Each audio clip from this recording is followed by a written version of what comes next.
Elbows out indeed. I said the grip level would be low, and I think everyone's just found that in the opening corners. Lando Norris down to 6th position.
No, it was fine. I mean, you know, he's fighting hard, but it's up to him to do that. You know, he's ruined his own race. He's not racing very smart, and you know, he probably could have finished third today, and he didn't because of that. So yeah, he's fighting hard as always expected.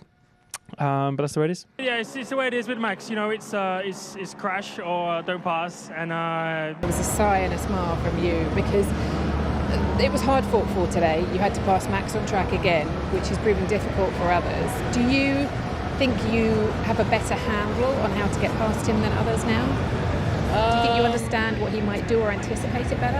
I mean, I think I'm starting to understand, you know, what you can and can't do around Max. You know, I think in Saudi I did what I needed to win myself the race there, and today I think, you know, even though it took me a fair few laps to get past him, that was probably as efficient as I could have overtaken him today. And you know, I've kind of learned through my years of watching Max and now racing against him that being on his outside is not a very fun place.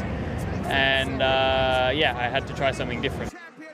Anthony's just been looking at lap 1 on the sky pads and saw Max's lock-up, but then in turn 2 that he had a bit of oversteer that is potentially what took you off. I mean, you were going for it at the time, but that moment of oversteer, without that, I mean, what are your thoughts? Without that, I mean, the wall. It's hard. So I asked him if he thought he was unpredictable, but... Yeah, what do you think he's going to say? Well, I don't know. I mean, I tried to do my best. You know, we put ourselves in a good starting position, and I tried to, of course, give it a good battle, have a bit of fun out there as well at the same time. But yeah, we couldn't keep them behind. At the end of the day, also, you know, it doesn't really matter a lot when you're P3 or P4. We are here, of course, to target a win, and we were very far from that today. You mentioned trying to have some fun out there. Can you tell me your view of lap 1 and the battle you had? All good. Yeah.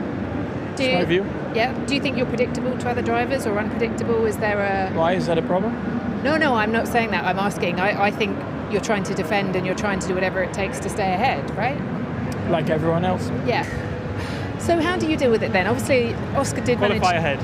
Right, so this is it, right? Saturdays are going to change. The obvious thing, isn't it? Qualify ahead. Okay, so you don't qualify ahead. What have you learned from this weekend then, when you're battling Max? Because Oscar has got past him, so there Oscar are went ways. Past him, and I got past him. Yeah, so there are ways to do it. Yeah, we both got past him, but you know, You just got to be in the perfect place. In the end, he just let me go. He didn't even put up a fight at the end. If you could do it differently, that lap 1, what would you do? Nothing. Nothing. All right. Well, there's a gap. I got to go for it. You know, I'm not going to back out. I'm here to race. I just, I'll stop talking. And I've kind of learned through my years of watching Max and now racing against him that being on his outside is not a very fun place. And I had to try something different, and it worked in the end. I think clearly the pace we had was mega, so it felt like a matter of when rather than if, but still had to pick my moment wisely. And then once I got ahead, I could build a big gap, and that was pretty comfortable for the rest of the race. In the between a rock and a hard place, what's your view on that? Yeah, I don't know. I got to review it. I know I gave it a shot. If I didn't back out and I tried to look like a hero, I would have ended up in the wall and over the fence. So I made the decision that I had to make because it's crash or that's it, and it's pretty difficult to go up against that kind of competition. So I did what I thought was right at the time. There was a gap, I got the momentum, I was easily on the outside, I had the space. That's it. The rest, was a perfect race. My pace was very strong the whole stint. To get back through to second, I'm happy with, and to keep the car in one piece, I'm even happier with. So, it is what it is.